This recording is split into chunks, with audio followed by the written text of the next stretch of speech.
65 নম্বর সূরা 29 নম্বর পারা সূরাতুল কলাম এর 13 নম্বর আয়াতে কারিমা আল্লাহ তাআলা নাজিল করে তোমাদেরকে জানিয়ে দিচ্ছে ওই সমস্ত নাস্তিকদেরকে, মুরতাদদেরকে, ওই সমস্ত লুচ্চাদেরকে যে ওতুল্লিম বা'দা যালিকা জানিম, তোমরাই হচ্ছে অবৈধ জারজ সন্তান। জোরে কথা বলুন ঠিক কিনা?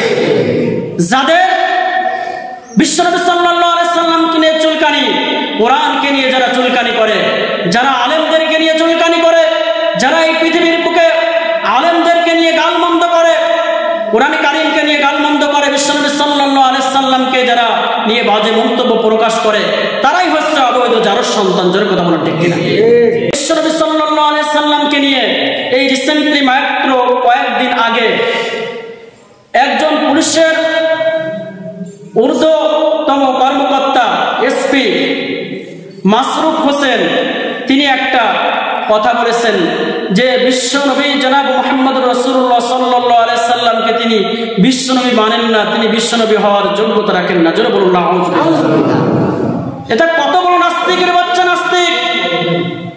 এই রিসেন্টলি কয়েকদিন আগে সে পুলিশের একজন এসপি হতে পারে, পুলিশের একজন বড় কর্মকর্তা হতে পারে, কিন্তু আমার রাসূলের বিরুদ্ধে সে কথা বলেছে, রাসূলের বিরুদ্ধে সে গালমন্দ করেছে, রাসূলকে নিয়ে বাজে মন্তব্য প্রকাশ করেছে। আমরা বলতে চাই বাংলাদেশের 20 কোটি তাওহীদি জনতার এই দেশে বসে কোরআনকে নিয়ে যারা অবমাননা করবে, রাসূলকে নিয়ে যারা অবমাননা করবে এবং আলেম ওলামাদেরকে নিয়ে যারা অবমাননা করবে, তাদের এই বাংলার জমিনে কোনো ঠাঁই নাই, ঠাঁই নাই, ঠাঁই নাই। জোরে কথা বলুন ঠিক কিনা? এই সমস্ত নাস্তিক মুরতাদ আজকের দিন দিন বাড়তেছে না কমতেছে? জোরে কথা বললেন না কেন? বাড়তেছে না কমতেছে? আজকের প্রত্যেকটা সমাজের পরতে পরতে এই নাস্তিক মুরতাদরা যেভাবে মাথা চাড়া দিয়ে উঠেছে, এই হয়তো হতে পারে সে পুলিশের একজন কর্মকর্তা, কিন্তু গালি দিয়েছে আমার নবীকে। কাকে গালি দিয়েছে? আমার নবীকে, বিশ্বনবী সাল্লাল্লাহু আলাইহি সাল্লাম। এই কথাগুলো কেন বলি? যে আমাদের সোসাইটিতে, আমাদের সমাজে যখন কোনো নাস্তিক মুরতাদ এভাবে রাসূলকে গালি দিবে, রাসূলকে গালি দেবে, আলেমকে গালি দেবে, কোরআনকে অবমাননা করবে, তাদেরকে কি আমরা ছেড়ে দিব?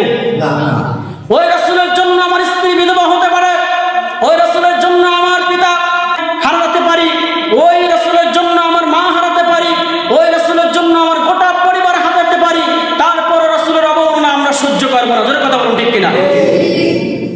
সে আরো বলেছে বিশ্বনবী সাল্লাল্লাহু আলাইহি সাল্লাম যে 6 বছর বয়সে মা আয়েশা সিদ্দিকা রাদিয়াল্লাহু তাআলা আনহাকে বিয়ে করেছিলেন, এটাও সম্পর্কে তিনি বলেছেন যে রাসূল হচ্ছে একজন নারী পিপাসু। জোরে বলবেন না নাউযুবিল্লাহ? এই কথা বলে সে বাংলার জমিনে এখনো কি করে টিকে থাকে আমার তো বুঝে আসে না। আমি প্রাইম মিনিস্টারকে বলতে চাই স্পষ্ট করে, বাংলাদেশের প্রায় আলেমরা বলতেছে, বিদায় আমিও বলতেছি, আর আমি সবসময় সোচ্চার, আপনারা জানেন আমি সবসময় হক কথা বলার চেষ্টা করি।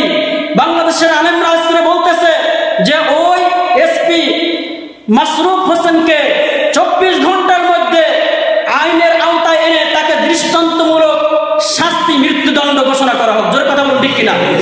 আমরা তাকে একটাই শাস্তি প্রাইম মিনিস্টারের কাছে দাবি করছি যে ওই মাসরুফ হোসেনকে 24 ঘন্টার মধ্যে ধরে এনে তাকে ওই চাকরি থেকে বরখাস্ত করে তাকে জেল হাজতে পাঠাতে হবে, এবং জেল হাজতে পাঠালেই হবে না, তাকে সর্বোচ্চ বাংলাদেশের যে শাস্তি আইনের শাস্তি রয়েছে মৃত্যুদণ্ড, সেই মৃত্যুদণ্ড তাকে দিতে হবে। এটা হচ্ছে আমাদের সকলের দাবি। জোরে কথা বলুন ঠিক কিনা?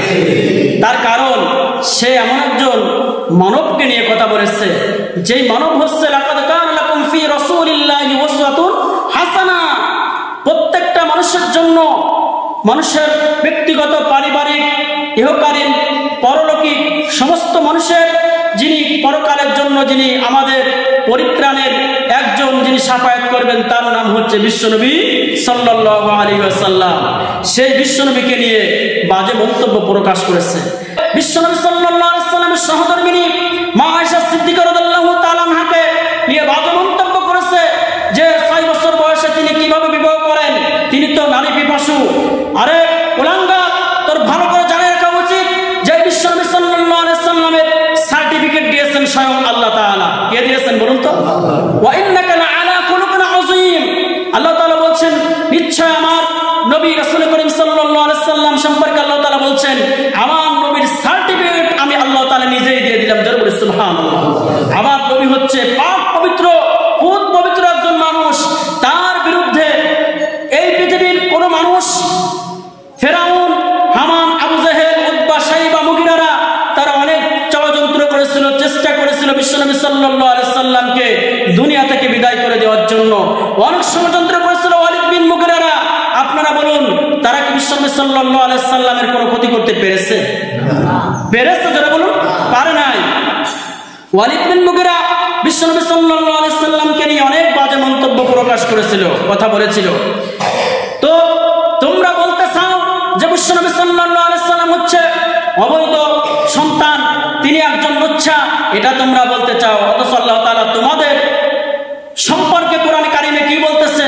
কোরআন কারিমের 68 নম্বর সূরা 29 নম্বর পারা সূরাতুল কলাম এর 13 নম্বর আয়াতে কারিমে আল্লাহ তাআলা নাজিল করে তোমাদেরকে জানিয়ে দিচ্ছে, ওই সমস্ত নাস্তিকদেরকে, মুরতাদদেরকে, ওই সমস্ত লুচ্চাদেরকে, যে ওতুল্লিম বা'দা যালিকা জানিম, তোমরাই হচ্ছে অবৈধ জারজ সন্তান। জোরে কথা বলুন, ঠিক কিনা?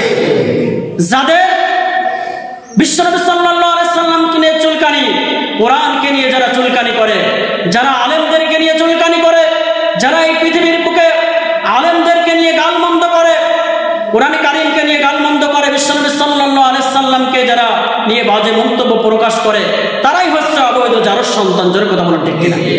এটা আল্লাহ তাআলা এই কথাটা বলেছেন কোরআনে। কোথায় বলেছেন?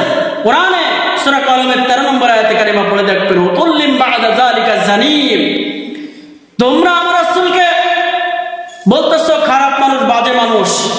তোমরাই তো বাজে মানুষ যারা তোমরা রাসূল করিম সাল্লাল্লাহু আলাইহি সাল্লামের বিরুদ্ধে কথা বলতেছো।